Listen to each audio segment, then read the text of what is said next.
Pilipinas, actually sa buong mundo, yan yung pinakamatinding tournament eh. Papakita mo kung gaano mo kaminahal at kung gaano kalaki yung kaya mong isakripisyo para manalo. Yung pressure talaga iba, ibubuhos mo talaga lahat ng kaya mo eh. Di madali ang isang buong taong pakikipaglaban para sa mga pursigido rin na katulad mo.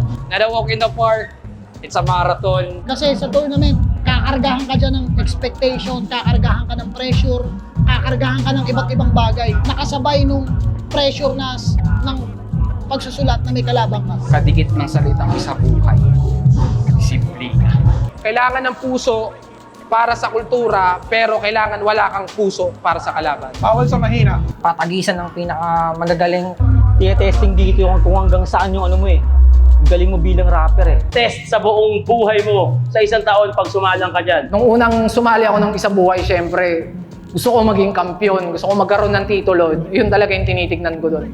Sumasali yung mga MC ng isa buhay para maisimento yung pangalan nila. Isang malaking achievement na yun o milestone sa buhay mo. Kaya ganun kahalaga yung isa buhay title para sa mga battle MC. Yung pinakadulo ng isa buhay, yun yung destinasyon ng mga MC may mga gusto pang gawin, may gustong patunayan. Ang isa buhay ay kamatayan.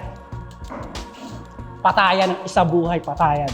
Yan, isa lang yung buhay sa huli. Pinnacle ng Filipino battle rap. Goal ng mga battle MC na magkaroon ng title bilang isang isa buhay champ. Lahat halos gusto mag-isa buhay champ.